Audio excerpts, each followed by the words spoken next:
Завести своими руками старейшую сирену здесь целая очередь третьеклашек. Для них сегодня открылся мир музея гражданской обороны. На территории порохового завода были найдены эти экспонаты. Здесь мы видим с вами что? Я увидел впервые в реальности старый компьютер, бомбы, настоящие противогазы, настоящие костюмы. Увидела впервые героев страны. Если бы не было спасателей, мы уже бы давно погибли. Один из интереснейших экспонатов музея – это электрический мегафон. Именно благодаря вот такому маленькому прибору население в радиусе 100 метров могли услышать информацию о чрезвычайной ситуации. Именно эти системы оповещения в годы Великой Отечественной войны спасли жизнь тысячам людей и обеспечили бесперебойную работу тыла. В 1941 году Казань включили в список городов-пунктов противовоздушной обороны. За 10 дней тут же сформировали районные штабы, подготовку прошел каждый 16-й житель республики.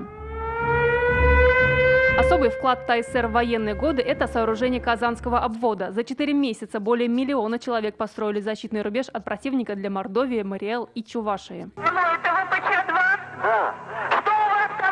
Гражданская оборона выходит за рамки военного времени. Авария на Чернобыльской АЭС, землетрясение в Армении, катастрофа в Болгарии – все это в экспонатах музея от 60-х годов до сегодня. От первой медной каски пожарного, макета бомбоубежища, костюма водолаза до классного журнала из Беслана, который так и не был начат. Это, будем говорить, история гражданской обороны, которая закладывалась вот из истоков. Посетители могут ознакомиться не только со старыми шланговыми противогазами для взрослых и для детей, но и увидеть новое оборудование. Например, вот такой защитный комплект из прорезиненного материала позволяет предотвратить попадание на кожу человека вредных веществ, а фильтр обеспечивает чистый воздух на 2 часа. У каждого экспоната свое предназначение и своя история. Она так интересна ребятам, которые еще только познают мир спасения. Наталья Мезина, Вадим Илларионов, ТНВ, Казань.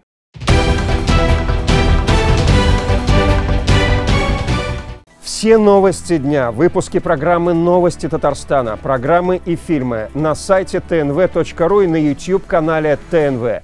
Подписывайтесь.